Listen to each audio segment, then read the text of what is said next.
Is up, sports fans? We are back for another episode of the Real and the Rare. Double taking it today, as this is the second interview of the day.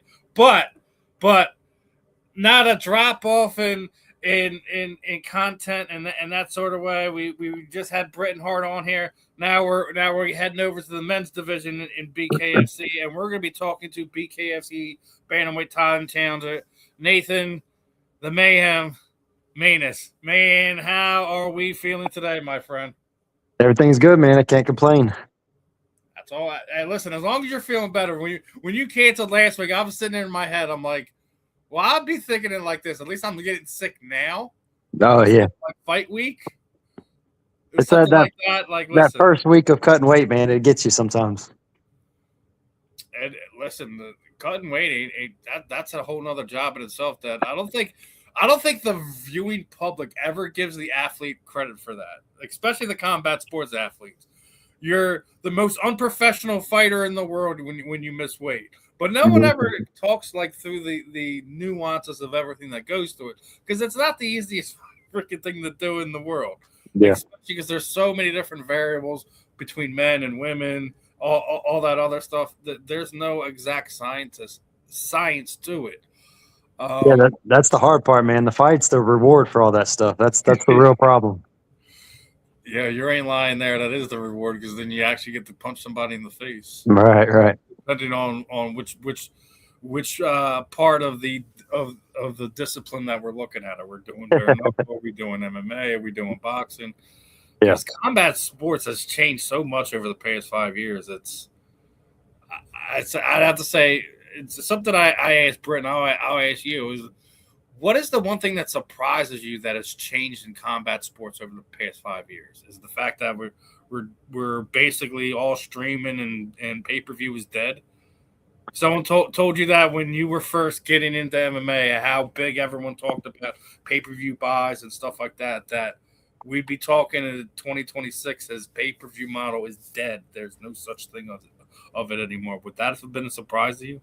yeah, yeah. I think so. And just how easy it is to be able to watch anything you want. There's something on every single night. It seems like from the Contender Series, Friday night BKFC, Saturday UFC, Karate Combat. I mean, you can pretty much find any kind of fighting organization that you want to any given day. When I first started watching, you had maybe a pay per view every 3 months, every 4 months. You really had to wait for that time, but now it's everywhere. You can find the fighting everywhere.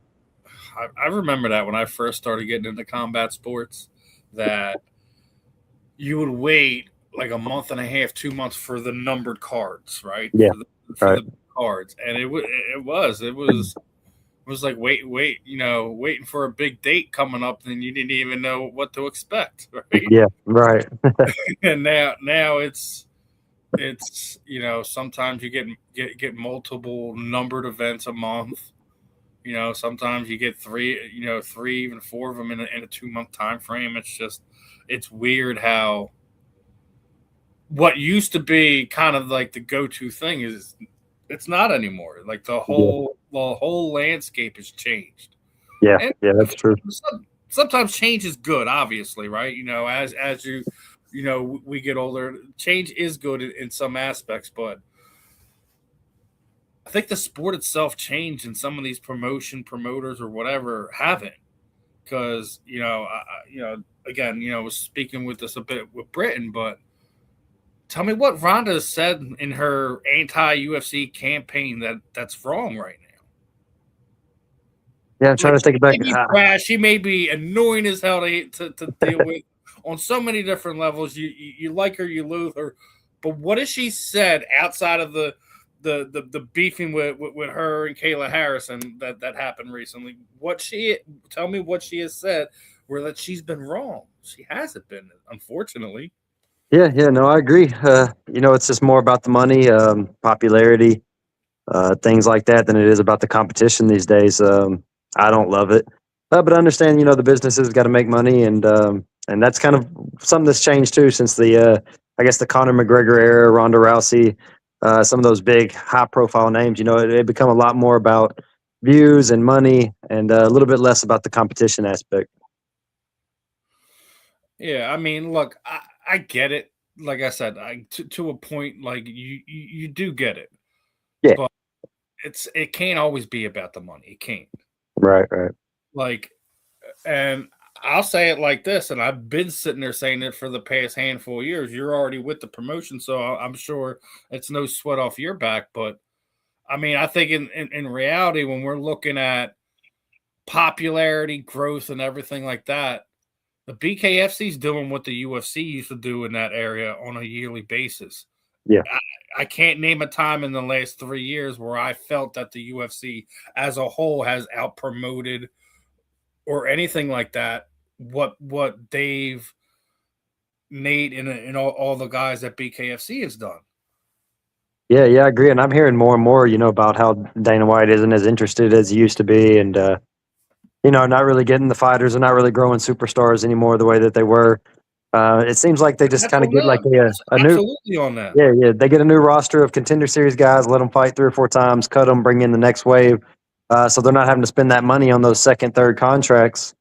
And it's hard to build a fan base like that once you start, recognizing these guys' faces, their fighting style, they're cutting in other promotions, and then a new wave comes in. So it's just kind of hard to build guys up that way. Yeah, I mean, I've been saying it. It's on them. They're not.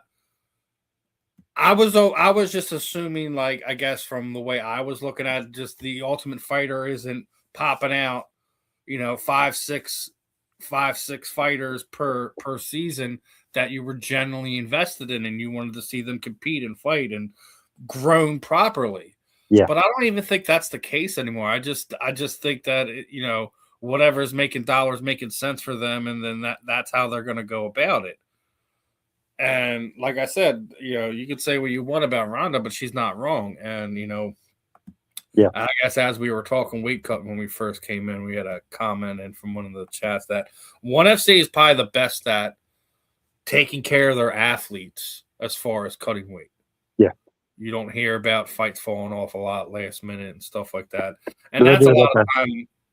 They do like a hydration clause. Is that what they do? Yeah, they have hydration, not clause, just rules, and as a whole that you can only cut X amount of your body weight, and yeah, if you like, let's say for you start that camp off high, right? Yeah, you had an injury or something to the prior year, you might get bumped up a weight class before you can get back down to where you think you fight optimally at. Yeah. So, we've seen situations that, within the last year, guys, taking head dives as soon as getting off the scale. Right. Yeah, I did see that. It's one of these things where, it can't always be about the dollars and cents. Like, there has to be the morality of the promoter to sit there and say we can't do it this way. Like, we just, I like to use Zach Kalmus as an example, because he's very popular fighter.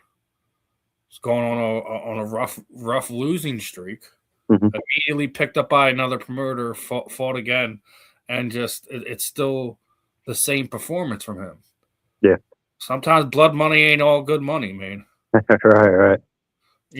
And sometimes the promoter has to step in and say, like, we can't do this anymore. And from my understanding is that's kind of the conversation that was had with Zach.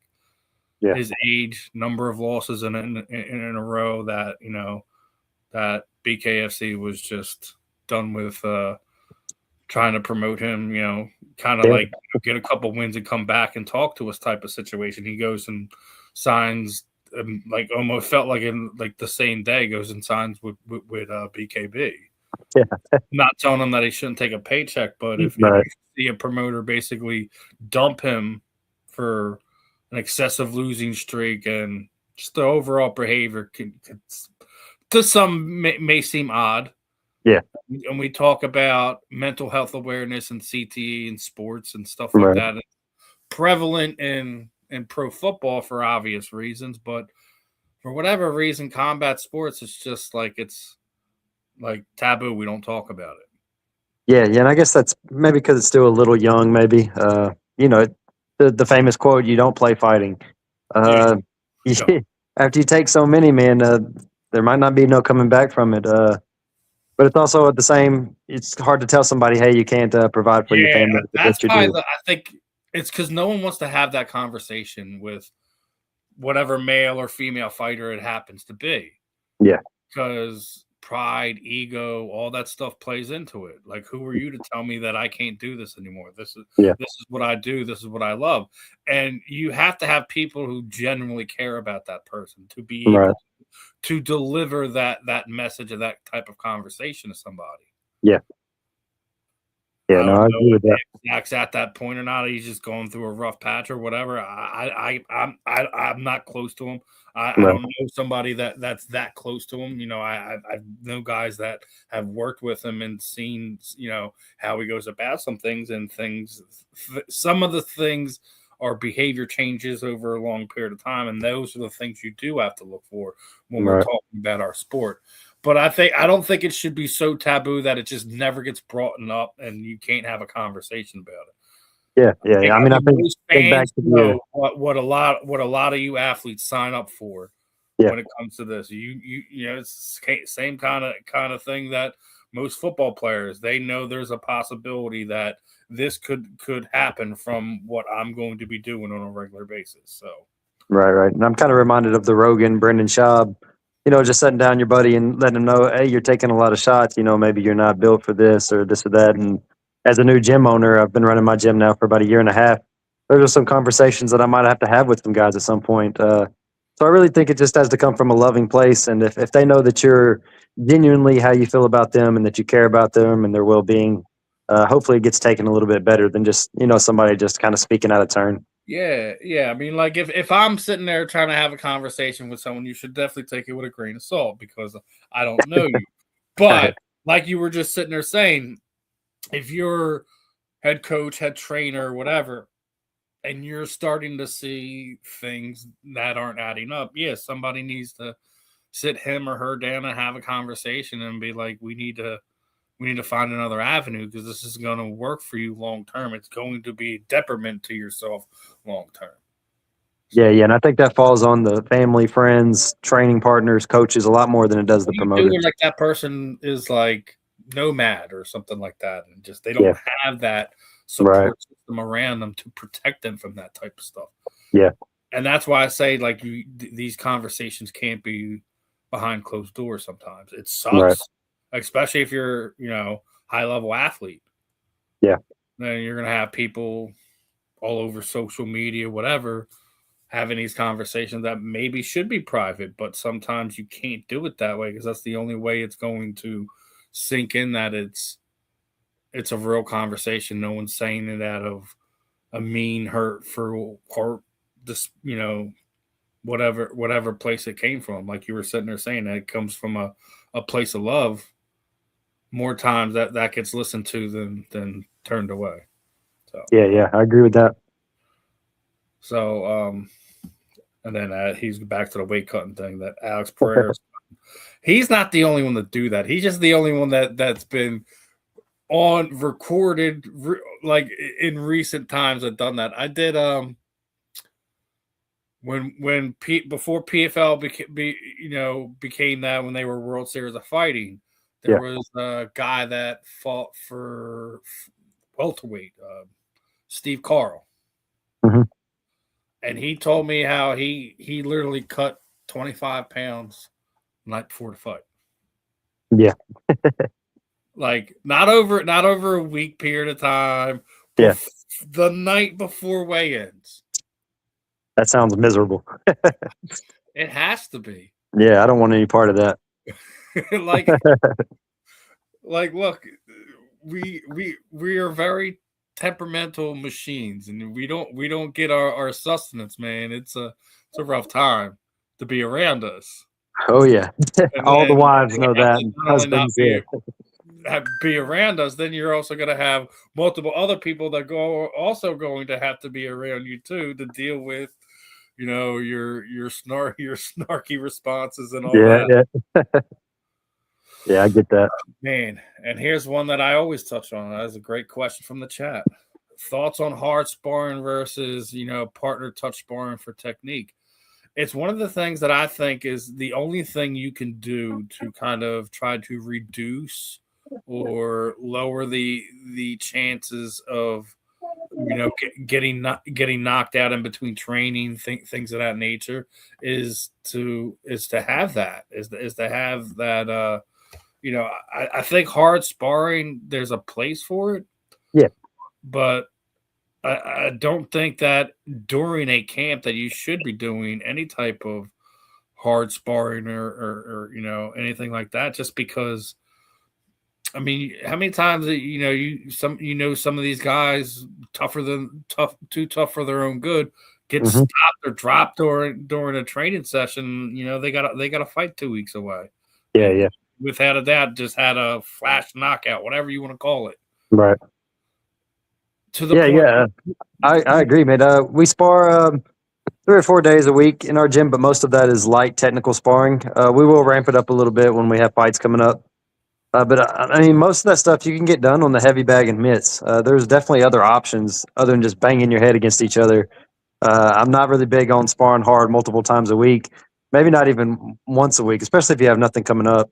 I do think you need to at least a little bit spar when you have something, on the schedule. There's nothing that can really replicate the shots you're taking and how hard you're throwing, and that there's just a different a mindset to it, I guess, a different feeling to it.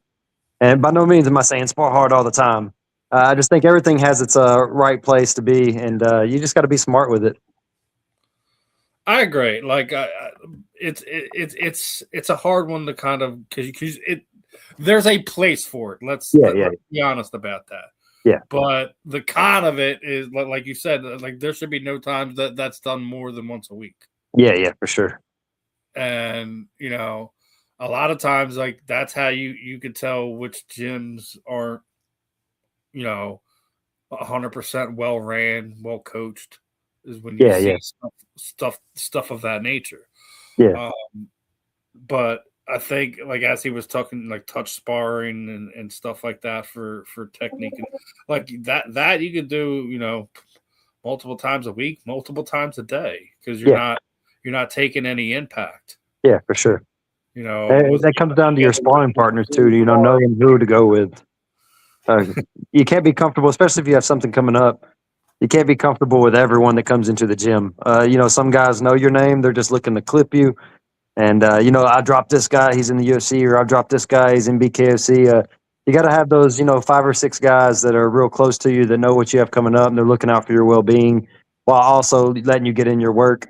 I think that comes a lot with it too. Especially these bigger gyms, you just have guys coming in and out. They don't know you. They don't care about you. And you're just going to take shots for no reason. So I think having those right training partners make a big deal too. Those are the invaluable assets that you have in your gym on a weekly basis. Is those guys you just mentioned right there. Yeah.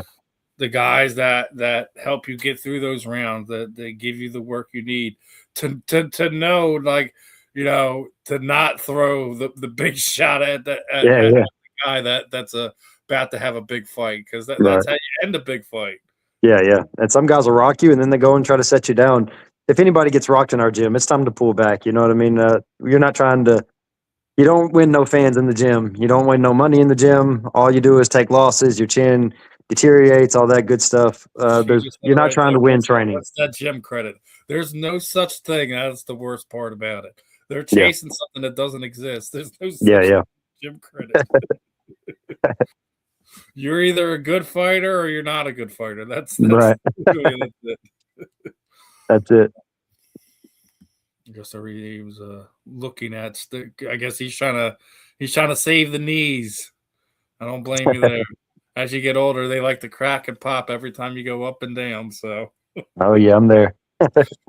Oh, you're getting there too. You're getting the arthritis in the knees. Oh yeah, I'll be 35 this year, so not too old, but definitely starting to feel it. You're not there yet. No, I got years on you, brother. So it's every time I bend down, I was like, "What's gonna snap, crackle, pop this time?" Oh, the ankle wins for 100.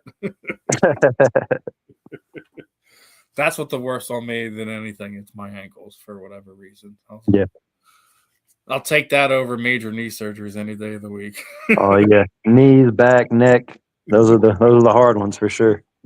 But as you're talking about, you're now a veteran in this sport, man. So it's like, you're accustomed to the punishment, so to speak. I do think that's a real thing too. I think your body definitely adapts to it. Yeah, 43. We got a military vet in here, so thank you for your service, my friend. Now I do want to talk some silly stuff, right? So every now and again, I'll come across these memes or lists or stuff, and you see some silly stuff come across there. So I'm gonna address this one. There's a funny one for you, right? You're in a bar fight, and a fight breaks out. You can only pick 2 fighters from this list to have on your back. I think it's kind of an easy one if you really ask me, but because of the weight differences they put on here. But Derek Lewis, Dustin Poirier, John Jones, Stipe Miocic, Khabib, or Justin Gaethje. Now, mind you, we're still talking about a bar fight. We're not just talking MMA skill and stuff like that. Right. Basically, it all boils down is who's got the KO punch.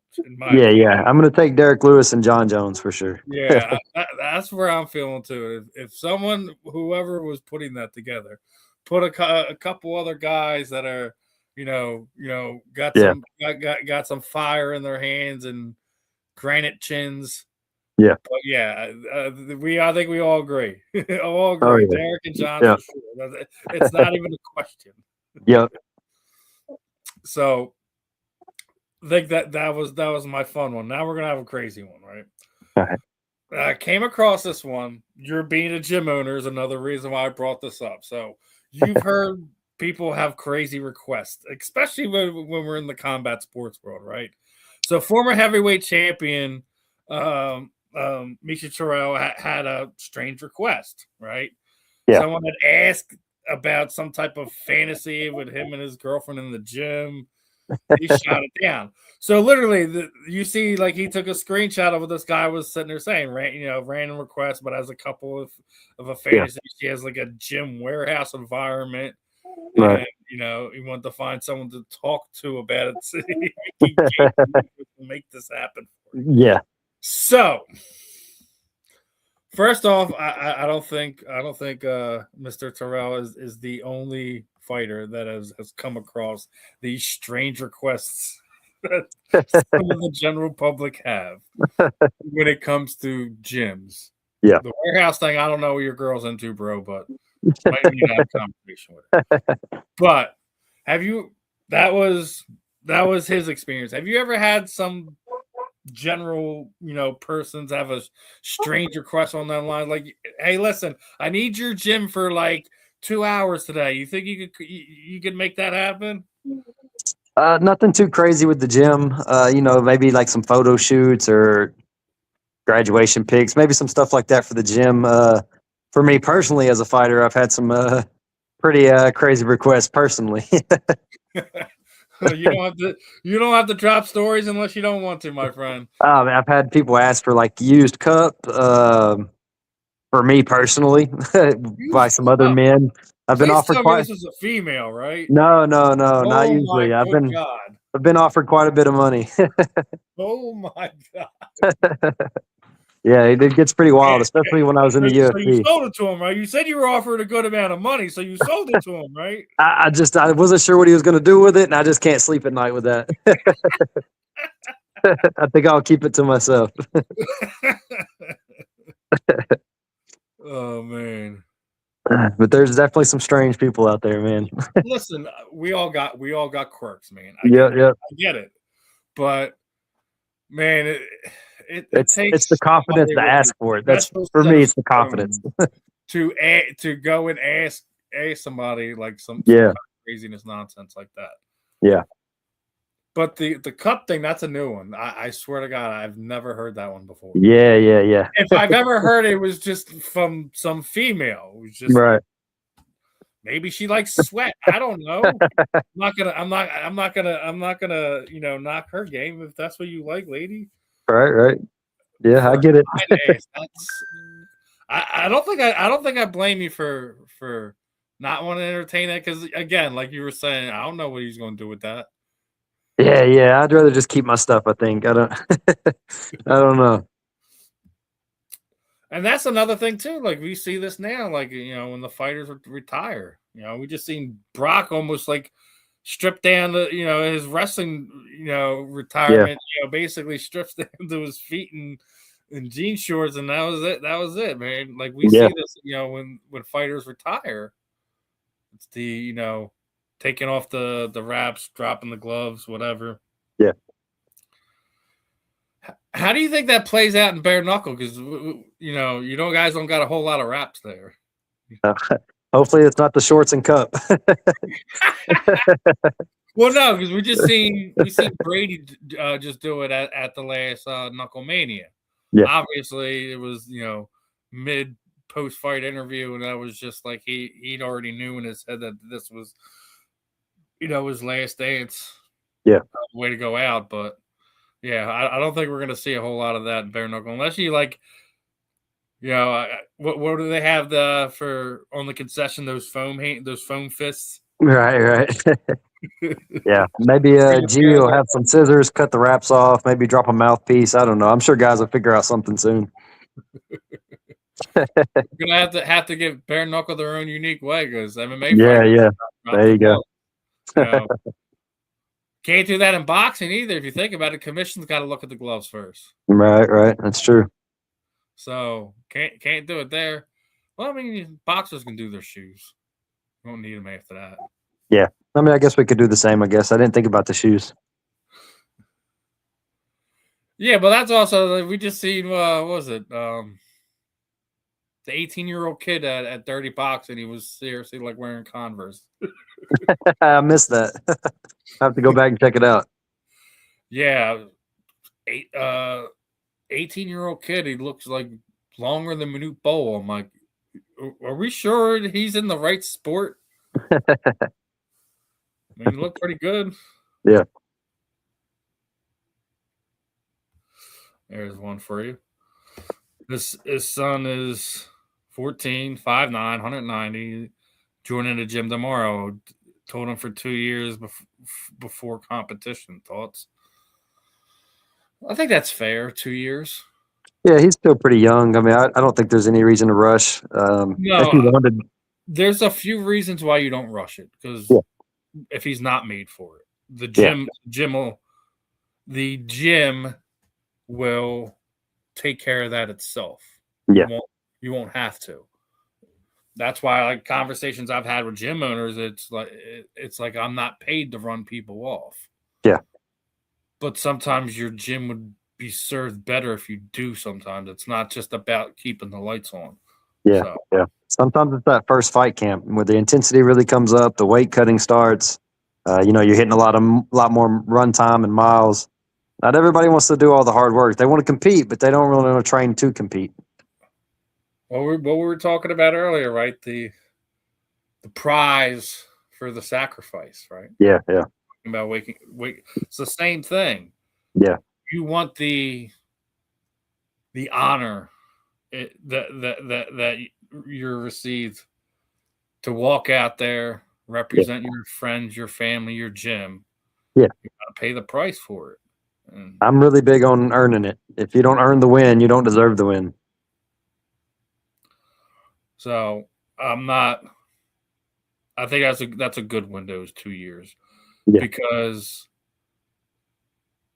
if he'll wait the 2 years to do his first active competition, it says more on what it means to him. Yeah, I agree with that. So the fact, he's 14. So the only thing you're keeping him off of is jiu-jitsu competitions. That's what I was going to mention. We're ready to be turning into a pro athlete anyway. So yeah. All that 2 years, all you're doing is giving him an experience for when he is ready. And to think of it like this, he's 14 now. You're sitting there, so he'll still have another 2 years before he's able to take an actual fight. Right. So I think you're in a nice window. If that's what he really wants, then I think 2 years is fine. He's 14, dude. So Yeah, plenty of time. Exactly. You'll find out that Jim will find out. Yep. If your son is he there for the lights, the glitz, and the glamour, or is he there because he truly loves it? And I think that's what really separates your superstars for your influencers, so to speak, these days. Right. Everybody wants to be called a fighter. You'll find that everywhere, but not many. It's you can tell them by their fruits what kind of work they're putting in. You'll see who really wants it. It's one of these things where I don't think everyone wants to be called a fighter, but people want to know that they're tough, right? I get that. I get that aspect. It's the worst sport to try to fake a persona, personality. It's either you are or you aren't. Yeah, you can't fake it till you make it. You just get hurt. No. The only one that gets away with that apparently is Jake Paul. There you go. If you got the money to fake it, I guess. But it's not even that. Like, here's the thing. Like, again, something I've already brought up here today, but you have to give him his credit for the last fight. Yeah. Right? You absolutely have to give him the credit for taking the Joshua fight. We all knew what was going to happen. We all sat there with our popcorn and waited for it to happen, and it happened, right? That being said, can you tell me another fighter that has his resume as an amateur? You can't. Right. Because he was cutting his teeth learning the fight game, so to speak. Yeah. Some of the most well-regarded names in the past 15 to 30 years, depending on who you're talking to. Yeah. So, as much as I'm hard on him, I get it. But with all the other talk around him, that's how people were viewing him. Like, even after the Cesar Chavez Jr. fight, I didn't find that as a real fight either, because again, it was above he's fighting a guy that's two weights out of his weight class. Yeah. That's been my problem with who he was fighting all along. You could fight guys that are close to retirement, close to their end of the rope, and they're trying to give you the last little bit of juice, and you're trying to put the last little bit of dollars in their pocket. I get that. Yeah. But it's it's somebody that's in the same weight class as you. Right. And for the longest time, he's picking on former UFC welterweights. Right. Yeah. You're walking around at like 225 pounds. Yeah. What are we talking about here? So, like, that was my biggest thing. But we'll see what happens moving forward. I think, without a doubt, he's probably the biggest promoter of the last decade. Yeah. I think he's a lot better skill-wise than a lot of people give him credit to. He's But it's because of the other antics is why he doesn't. Yeah, it is for sure. Credit. Yeah, If it wasn't for all the hype around him, I don't think people would be as hard on him. Right. But it's like, when you're I think he definitely brings it on himself. Yeah. Yeah, when you're trying to tell me you're this, and I can clearly see you're not this yet, but you have the worth ethic, and etc. to get you there, that's fine. He can be a ranked boxing, cruiserweight, whatever, at some point in time. I think that should be his goal. But I don't think right now that's who he is. And there's nothing wrong with that. You got to think he's only been technically boxing for less than 5 years. Yeah. And it's kind of like what we were talking about earlier. It's about the views and the money, and that kind of stuff brings it. But without a doubt, the better promoters that we've seen try to start a brand in the last 30 years that has actually been successful. And I think the smartest decision that he made was bringing in Amanda Serrano and connecting to women's boxing. Yeah. Yeah, I can see that. That has to be his smart. Yeah, they're basically saying, Yeah. But he's done for women's boxing. Let's also stand corrected. It's what Amanda Serrano's done for women's boxing. There you go. Yeah, true. And I normally do this, list that at the end of the show that I always bring up to everyone. And when I was talking with Britain, she mentioned Amanda, and Amanda doesn't get enough credit because for whatever reason. But I mean, I get it; it's Jake Paul's promotion. But if Amanda Serrano's there, how many of those fighters are actually coming to eat at the table? Yeah. So, it's interesting. It's interesting, but now, some of the other overall sports news, like obviously we just seen what happened with the WNBA and their CBA, right? Did you realize when that happened that you're now being paid more to be a WNBA player than it is paid to be a professional fighter in the UFC? Yeah. I did recognize I came that. across this one and I just couldn't stop. I couldn't. The fact that the league minimum for the WNBA is $234K. Meanwhile, when we're looking at the UFC, what's the start at? Oh, it's $12K. Yeah. Right? Yep. Now we were talking about how the UFC has kind of been the crux of their own problems. This is another one. Yeah. We already know what they just did with Conor Benn, and I still think any one of the world champions that's on their roster should be like, that's my next payout for my next fight, or we're gonna have more than words. Yeah. And I don't think you could blame anybody. It wouldn't matter if it's Kayla Harrison or if it's Alex Pereira that sits there. I want $15 million my next fight. Yeah. Because let's be honest, any one of the champions that in the UFC is infinitely more popular or has more drawing power than anything Conor Benn could potentially bring. Yeah, I agree. It's going to take, really the entire roster. And not even just the roster. You're always going to have kids that it's their dream to fight in the UFC, and they'll take $5,000. You know what I mean? Yeah. As long as you have that, it's going to be really hard to change it over. And I understand the UFC wants to make money, but the WNBA doesn't make any money. They're just completely fed by the NBA. So I mean, there's got to be something that can be done, even if it's not, $200,000 as your opening check. There's definitely some room to maneuver. I think after a certain amount, after a certain amount of fights, that should be your pay. Right. You've paid into it with your experience, whatever, let's say it's, 10, 15 fights. Yeah. After X amount of fights, you should be into a certain bracket. Right.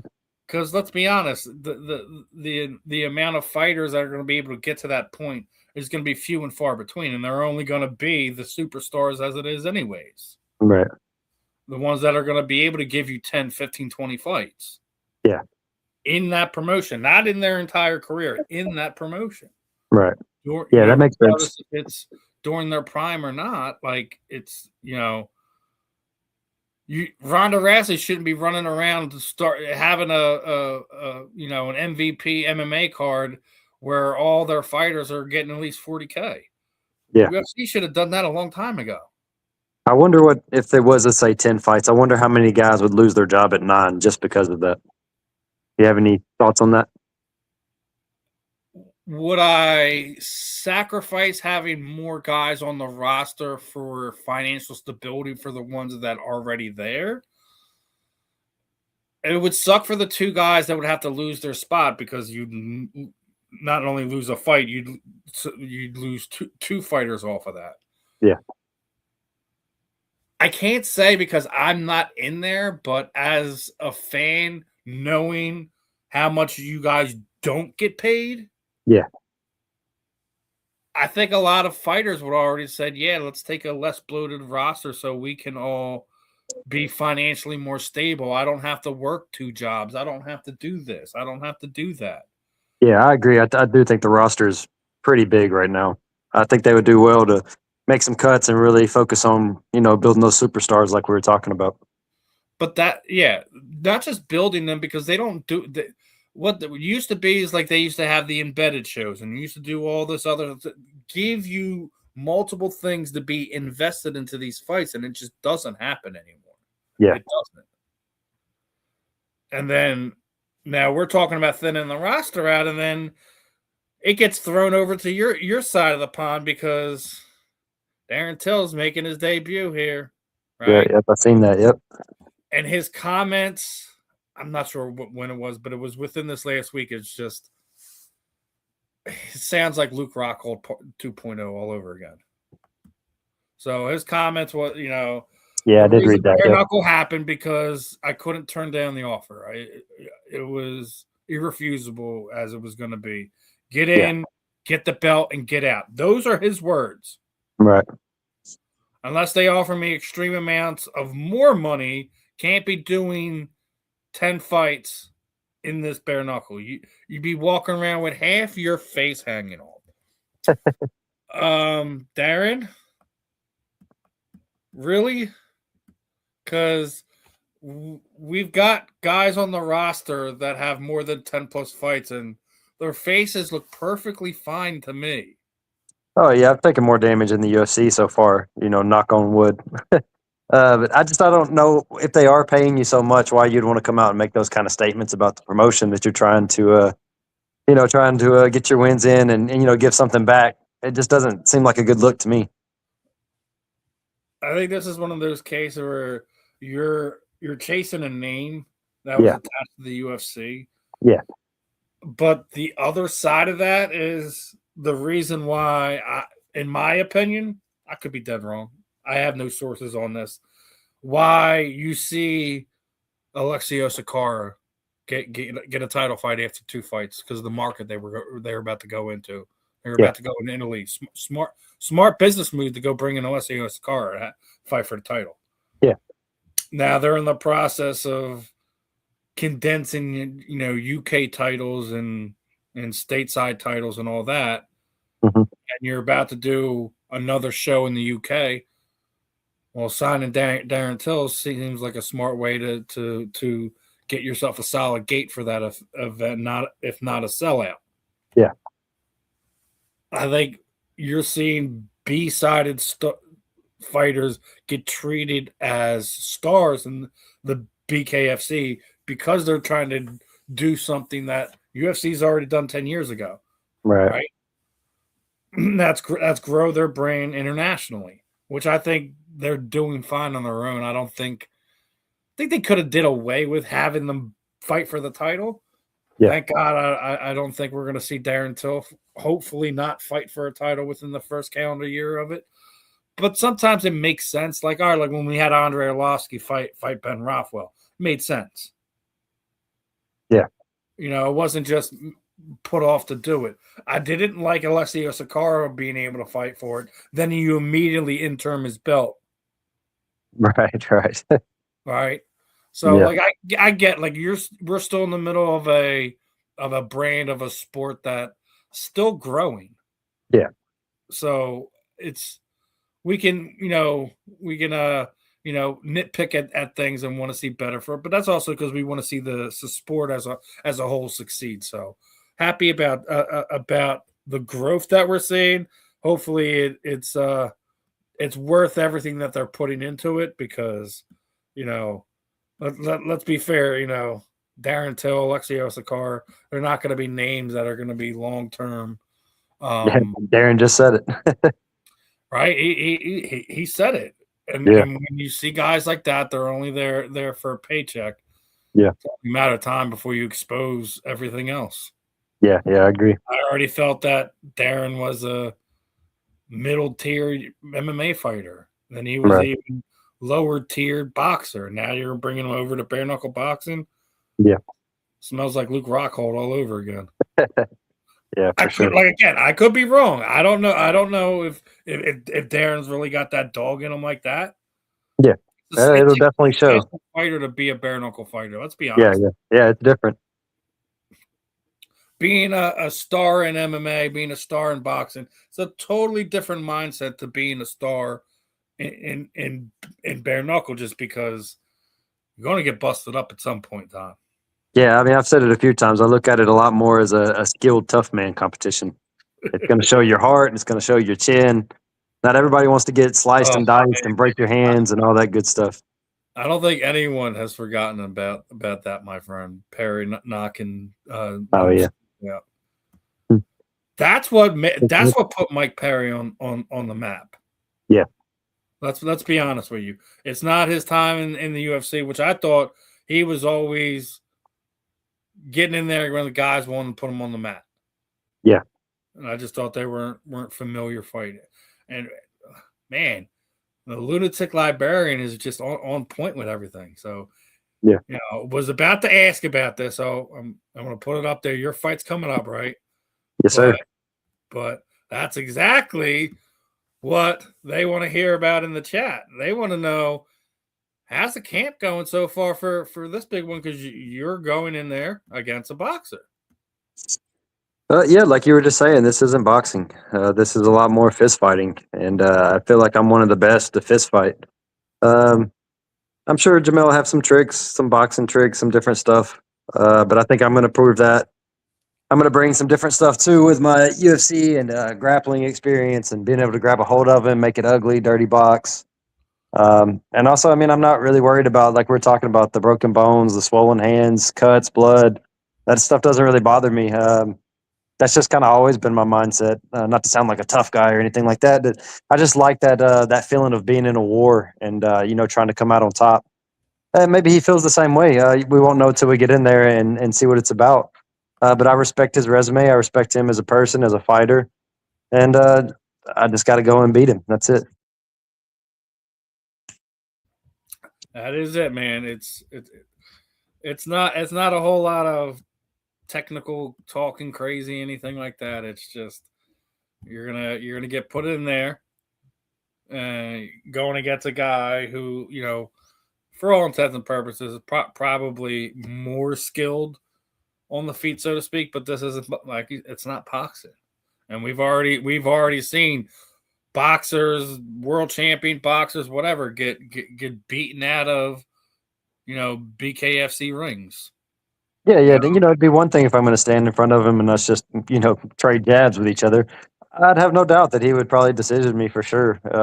I'm not going in there to just stand there and box with him. There's a lot of different things that we can do in there that we couldn't do in his sport. So I know he's got that one debut. It wasn't the best fight. I expect him to look quite a bit better in the new rule set and stuff like that. But I just feel like this is what I was born to do. I genuinely wasn't over the paycheck or anything like that. Like, I genuinely love the sport and I love to come forward. I was doing the same thing in my UFC career, just kind of walking forward, throwing hands. Didn't really use my wrestling or jiu-jitsu that much. So yeah, and I love this, and maybe he loves it too. And like I said, we won't know till we get in there. But if he doesn't love it the way I love it, I think it's going to be a long or short night for him. I still say that I will say this till I'm proven wrong. I think that MMA fighters have a better chance of being successful in bare knuckle. It's because boxers, the way they use their hands in defense, you can't do that in bare knuckle. Yeah. You have to unlearn something that's been taught into them since they put gloves on. Right. It's different with MMA fighters because you're used to the smaller gloves. People being able to grab a hold of the glove, grab a hold of your hand. Yeah. Boxing, and you got, depending on where you're going, 16 to 18 ounce pillows on your hands. Yeah.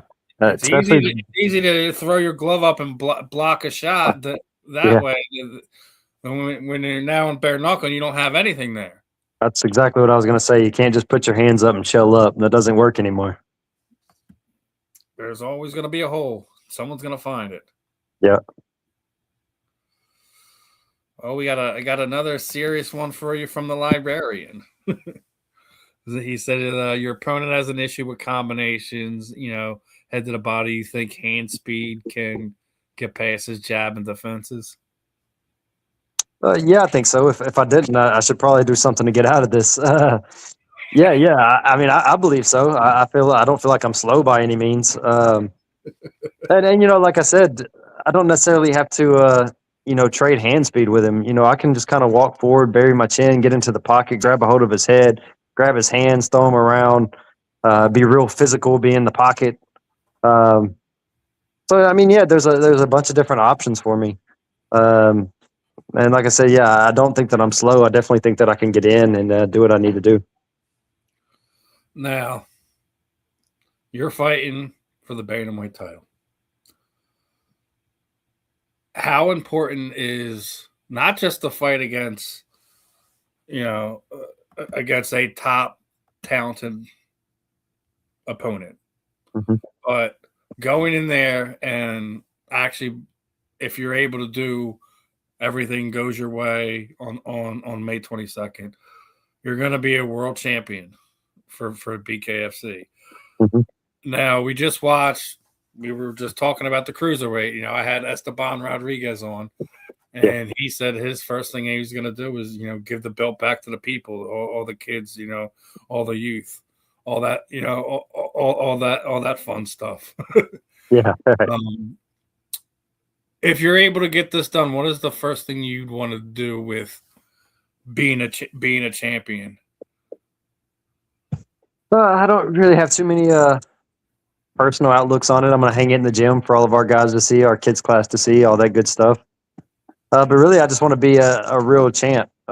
Take on whoever they send me. I'm going to say everybody's name. If I win that belt, Joy Boy, Reber, Chris Garcia, King Kai, if he wants to come down, Rambo Russo, any of these guys, line them up. I want to be an actual real champ.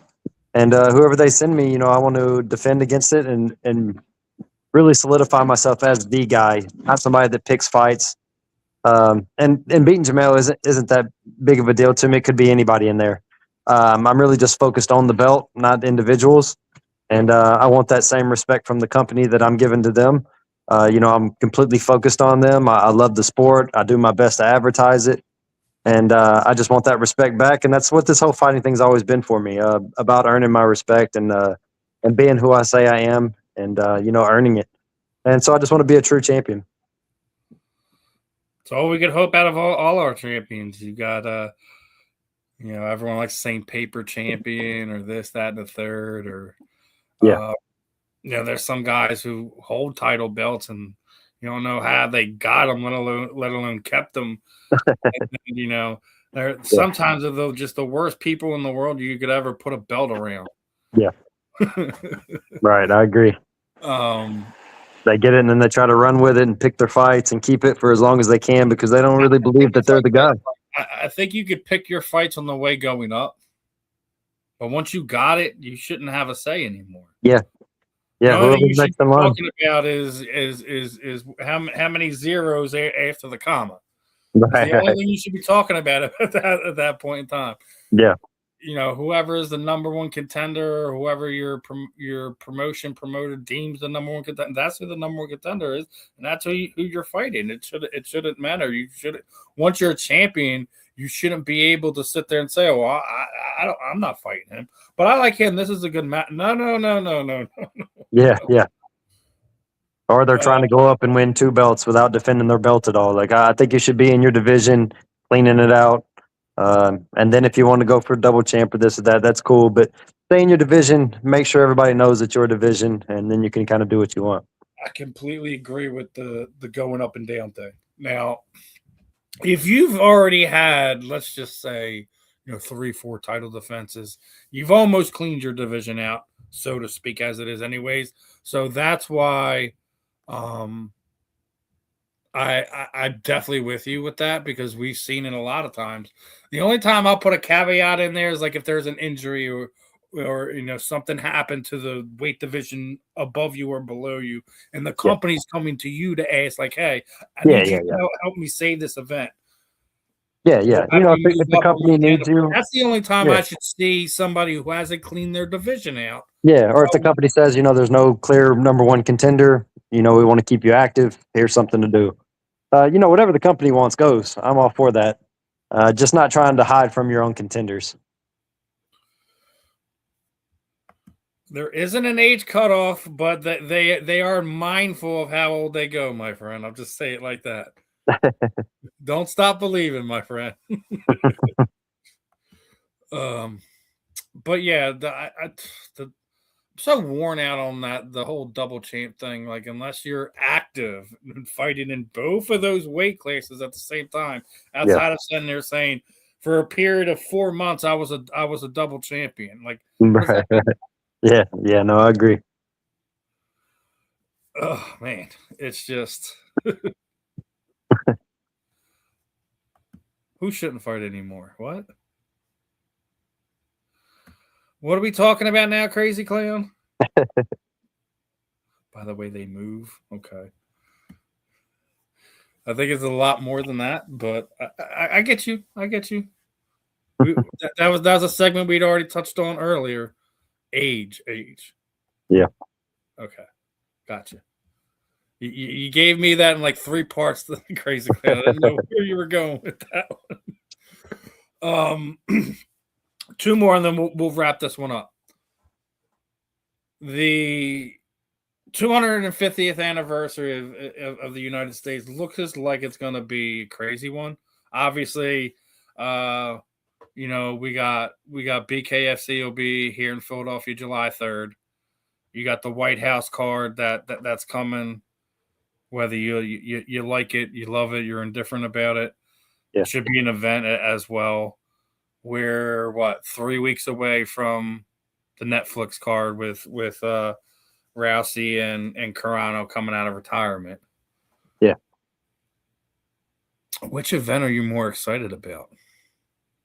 To be honest, I'm not sure who's on that BKFC card. I haven't really. They haven't announced anybody yet. Yeah. It's just February. It's just July 3rd in Philadelphia. Yeah. So I mean, based on the information we know, I'd probably have to go with the White House card. It wasn't everything that it was built up to be, but I also think, there's some solid fights on there. Yeda and Cyril Gahn, that's interesting. Yeah. Anytime Taporia fights, you got to tune in for that knockout. And I like Gaethje. Hopefully he can make it a fight. Don O'Malley's always fun. I'd prefer him to have a little bit more of a higher contender. But yeah, it's not a bad card. Just not everything it was hyped up to be. That's what I was sitting there like that. That's where I was. If when they first announced this, over a year ago, right? Yeah. If there was a prop bet on it, I think everyone would have took Conor McGregor was going to be on that card. Yeah, or John Jones. I guess they had some financial problems. That's going back to the other thing that we were talking about, the UFC not develop. This is why you're having a problem right now. Yeah. You have no one you can invest in or trust into to be able to carry a big event like that. Right. And those were the only two names that you could do it. And then the worst part is that now we're hearing that Carano and Rousey should have happened in the UFC, but they were arguing over pinching pennies and trying to rush Gina out of her unretirement. Yeah. What? Yeah, doesn't make sense. They deserve every bit of crow that they're going to get for it. Yeah. I hope, just on that notion, I hope that the Netflix MVP Promotions MMA it blows everyone out the water. I'm sure it's going to do some numbers. Obviously, I'm going to tune in. I think we all know they're going to do numbers just because of the 4 or 5 superstars they have on the card. Yeah, and the platform it's on definitely helps. It's easy access. Basically, being in like 90% of the households as it is now. Yeah. And I'm sure they're going to be smart enough to do either a trial or something like that. Like, we'll give you access to this if you pay for the first X amount of months. Yeah. They're going to do something to try to boost their subscription up for that one so they get more eyes on it. Right. And they've done numbers no matter what type of sporting event they've put on there, regardless if it was the NFL or even MVP's other boxing fights that they did. They did real numbers. Yeah. I think Ronda and Gina are going to break all them numbers. I can see it. I think it's going to be fun. And look at we already know this is a fight we probably should have seen 12 years ago, right? Deadly, yeah. we all know this. Yeah. but they're not so far out of their prime that we should expect like a sloppy fight or anything like that. I think we all knows how this goes. If Ronda gets a hold of Gina, it's going to be over in about 72 seconds, right? But if Gina winds up pulling the Holly Holm game plan out, it could be an interesting night. Yeah, and I think it's the anticipation that sells. You just what's going to happen? Does Ronda grab a hold of her? Does Gina bounce around, land some hard shots? I don't even know I don't think it really matters what happens in the fight. It's Chael Sonnen talks about it all the time. It's the anticipation that sells. Yeah. I mean, dude, look, as the librarian was letting us know, man, they did huge numbers for Canelo and Crawford, but that's also because they had the Mexican fan base in boxing. That is a very specific set of fans. Hard to beat. Yep. Like, listen, the Mexican boxing fan is about as crazy as the North American football fan is. Okay? Yeah. So, yep. It's going to be interesting. I'll say it like this: if I'm ranking it, it's like MVP. Even though they haven't announced anyone for it yet, I'm going. The BKFC event that's going to be here in Philadelphia, July 3rd, over the White House card or anything like that, just because I don't think it's gonna. I think the spectacle will live up to it. I don't think that as fans you're going to get the fight results that you want to get out of it. I think MMA, people who are true MMA fans, they're going to find things that they're going to love about it. The general fan that you've all lost touch with could care less unless they get the results they want of it. So, yeah, I agree. Especially just from like, I live in a pretty small town, Henderson, Kentucky. There weren't too many BKFC fans, but now that I've kind of gotten some people into watching it, they love it. That casual loves BKFC. It's all action. You don't have nobody holding you down, or jiu-jitsu. It's not for everybody, but everybody understands fist fighting. Everybody gets that. And so they always bring excitement. And so I can definitely believe that. I think the casual fan would 100% enjoy the BKFC show over the White House card. I think it's when it all boils down to it, UFC has played a part in their own demise, and as long as they continue to play ostrich in the sand and not pay attention to what's going around them, this is what's going to continue to happen. Yeah. But I wholeheartedly agree with you. I think your everyday casual fan has no problem tuning into a bare knuckle fight and not be entertained, not be kept up with, right? So it's one of these things where they get not only the casual but the hardcore fans that tune into it, and I think that's another main reason why the growth is, because you can't be technical out of being able to follow a BKFC fight. There's not going to get to a part of it where you're not going to know what's going on. Yeah, I agree with that 100%. Your jiu-jitsu guy or wrestling guy or whatever, holds no plate for it. So, yeah, I agree. I think we're all waiting for that. Are you excited for Lorenzo Hunt getting back in the ring? Because it's all excitement for sure. He obviously had a rough few years. Lost. We were just talking about Mika Terrell. Lost to Terrell trying to go after a third belt at heavyweight for whatever reason that was. Yeah, too much. Got popped for a banned substance. Wound up having to sit out. I think it was a little bit more than a year, if I remember correctly. I think it was a 16-month suspension, if I remember correctly. And since then, he's reclaimed a couple of his belts that were vacated and stripped from him. And I think the performance he put on with Dave Medell in Philadelphia, the only thing I mean, you just seen all the pre-fight, the pre-fight stuff that they did with all their champions. He already laid it out for you. His next opponent was. Yeah. It's Mike Perry. Mike Perry just is too terrified to take the fight. Yeah, understandable. I mean, look, dude, he's the juggernaut for a reason, and it's not just because his affinity for the Marvel character. Yeah. He's a giant wrecking ball when he's in there, and oh yeah, he's a beast. you may clip him, you may drop him, but not always going to put him away, man. And it took a heavyweight to finally put a stop to his last run of terror. Right. I think when we get done with the sport, or when the sport gets done with him at some point in time in the next 5 years, he's gonna be known as one of the OG greatest GOATs. We'll get into that one in a second. That's what I end everyone on. Since we're already going down that road. Appreciate the love, Crazy Town. Appreciate the love.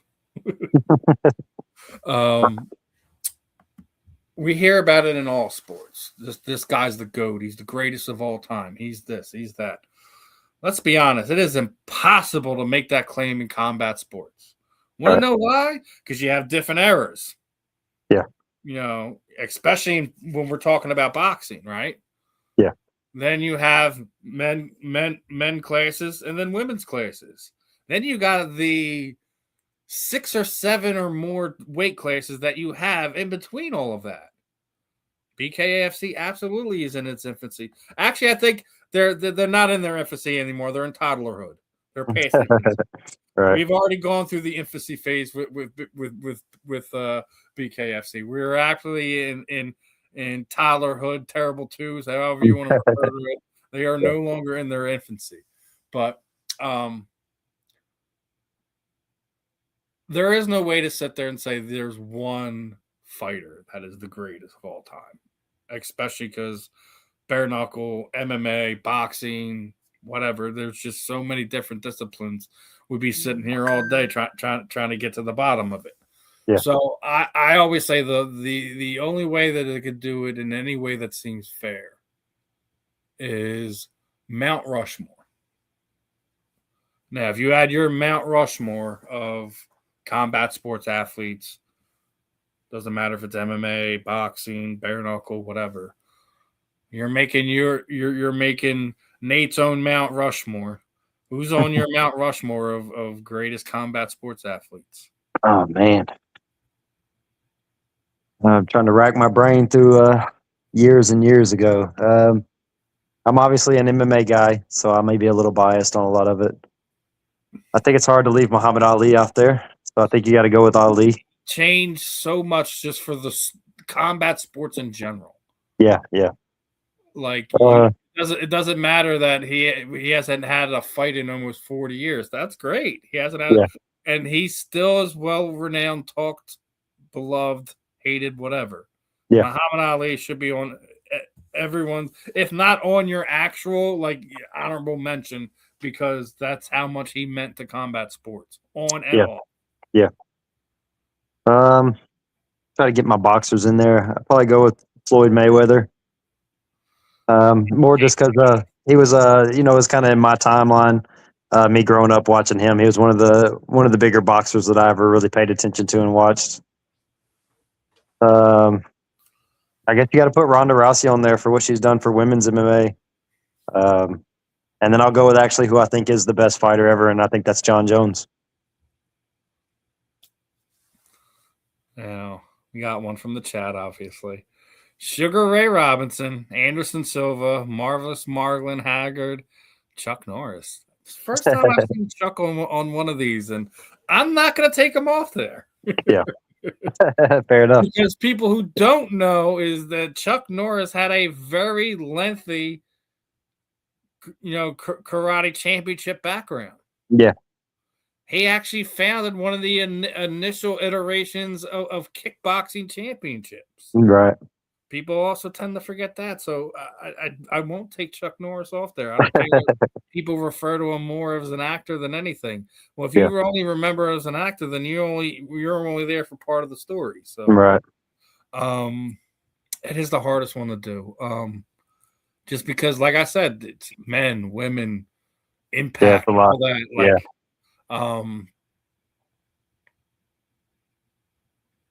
Anderson Silva's on my list. Yeah. John Jones is on my list. Yeah, I can't. As much as I love boxing hasn't really done anything in almost 40 years. Right. It was probably close inside 30 more than 40, but I mean, it's dead for all intents and purposes.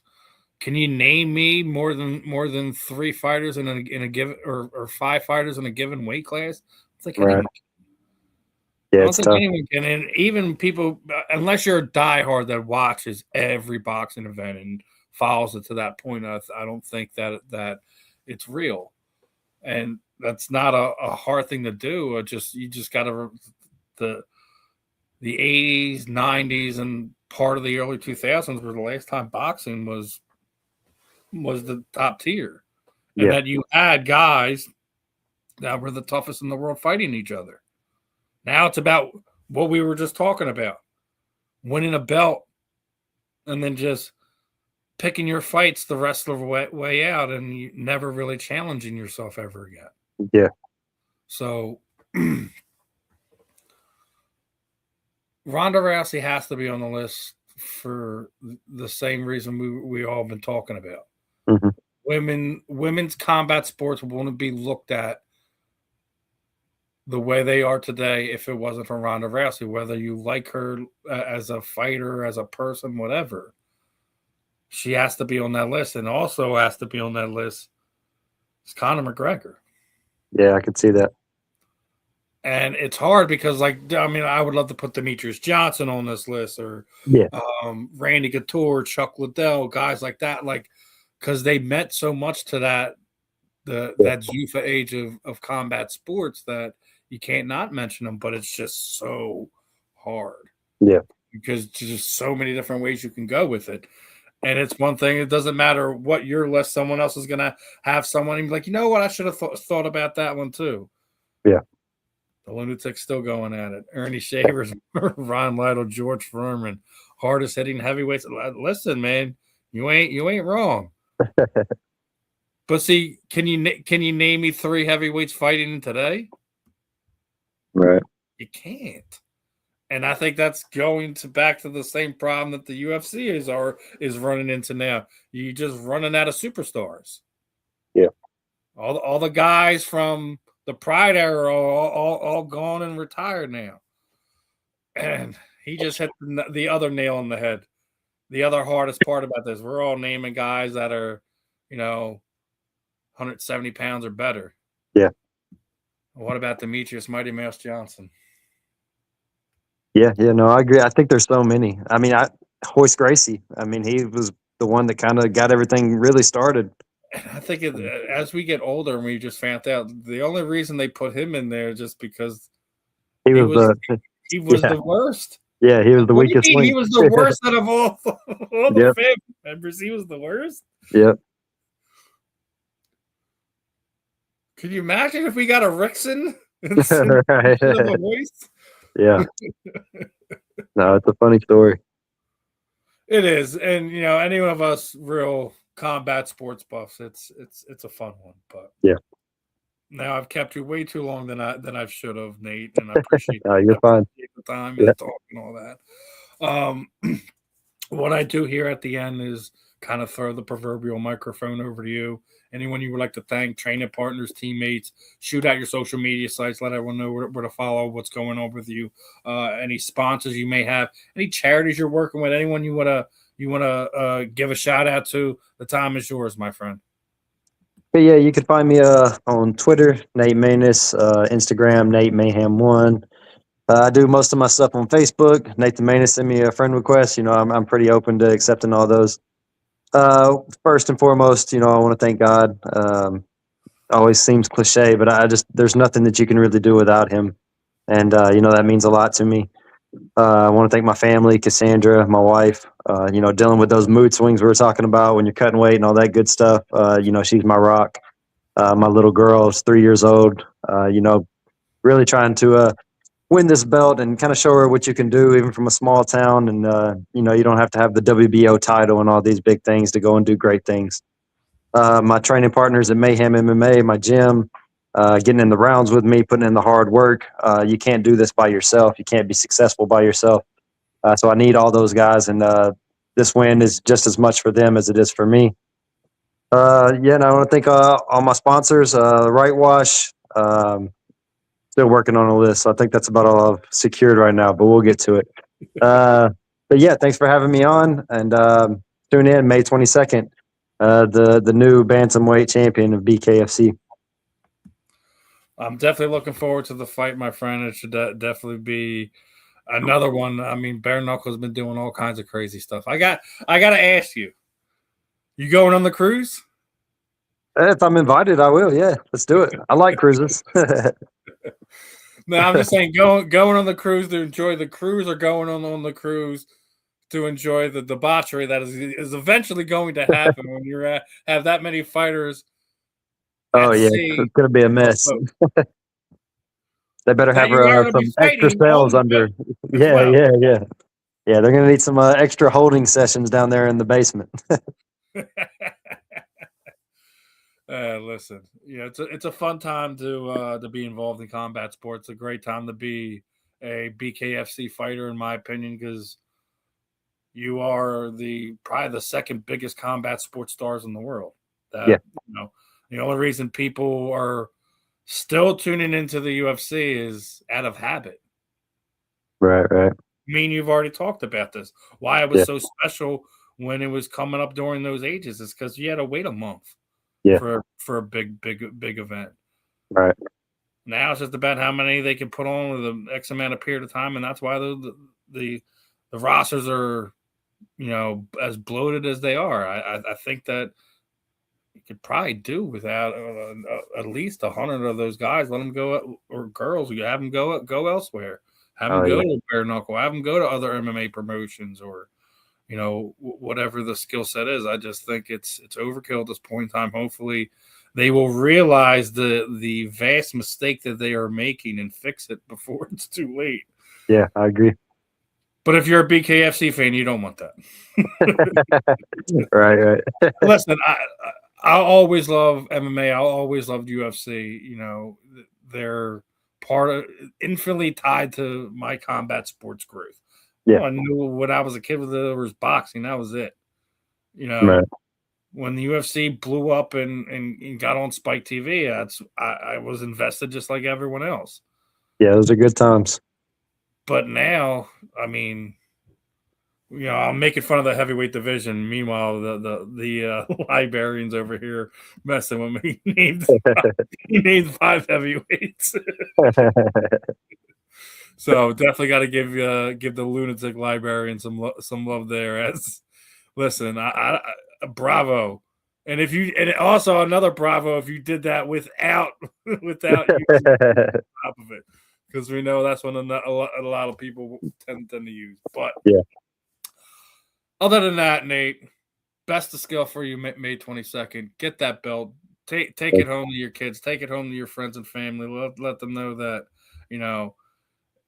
the wild kids' dreams do come true every once in a while, Yes, sir. So best of skill, man. Hoping everything goes your way. Hopefully you get a few more sponsors than they man. Yeah, we're working on it. I just made the list, so we're getting there. I know we're you're still like more than a month out, so you don't have to nail that down that list as hard yet. So yeah, taking advantage of the free downtime. As you're getting ready to gear up for camp. So we'll have to do this again after when you got that shiny belt over your shoulder. Oh yeah, I'll bring it on. Other than that, Nate, it's always a pleasure catching up with you, talking combat sports, talking life. Thank you, man. I appreciate it. We'll definitely have you back on here again in the future. Sounds good, man. Thanks for having me on. Not a problem, Nate. You have a good one, my brother. All right, you too.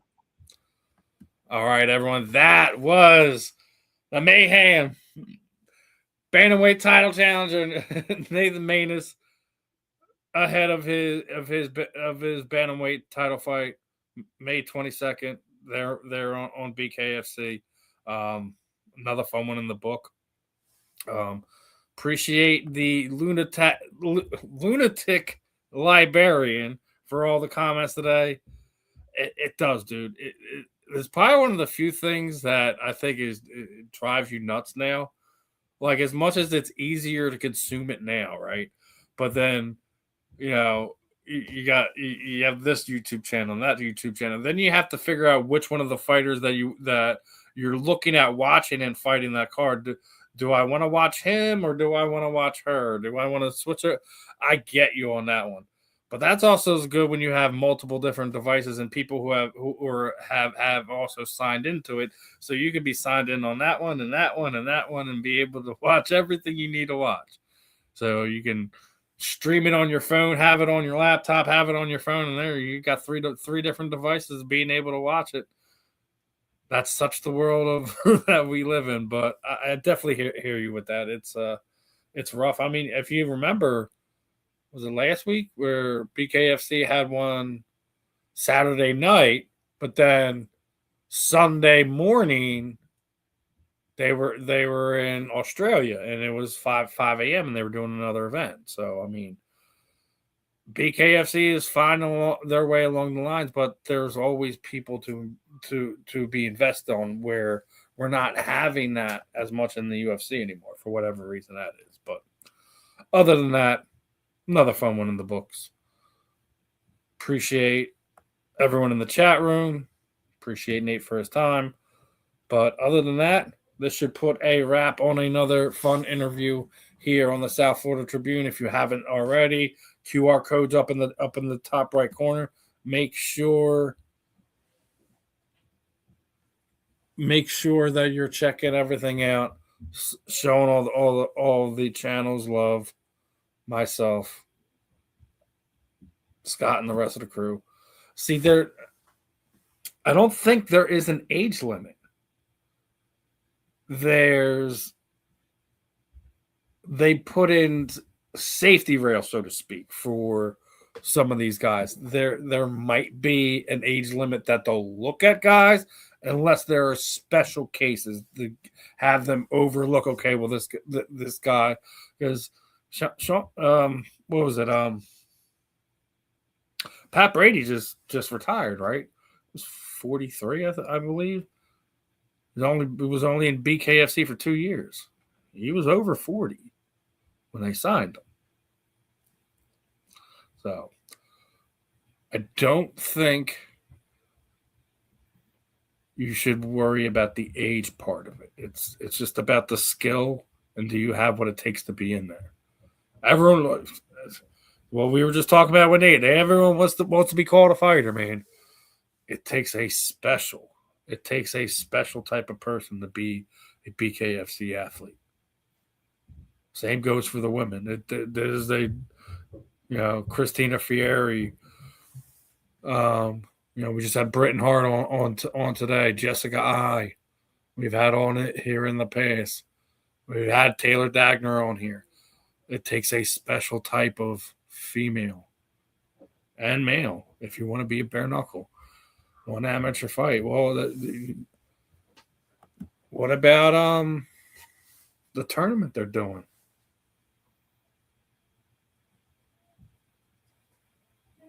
They're looking for guys that are be making their debut and or only have one fight under their belt. I believe that's next week, if I remember correctly. That they're doing their own little tournament style thing with what was supposed to be the up and comers, but why not have the old guy rain on their parade?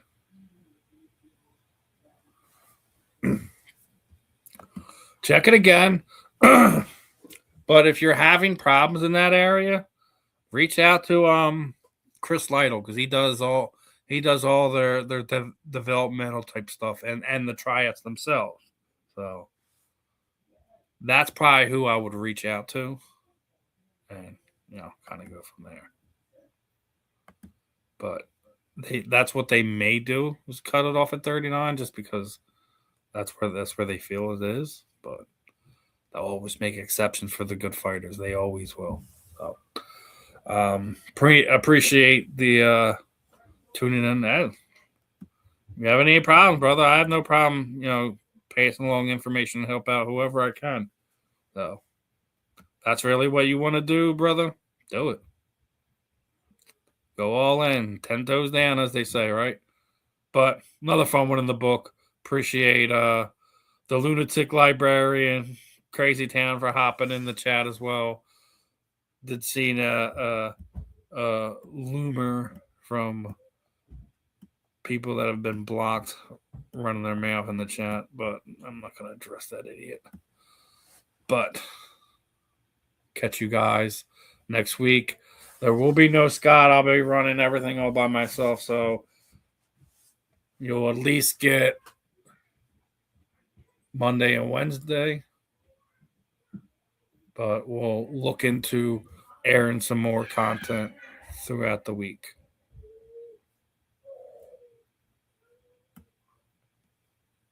Peace on out, my friends.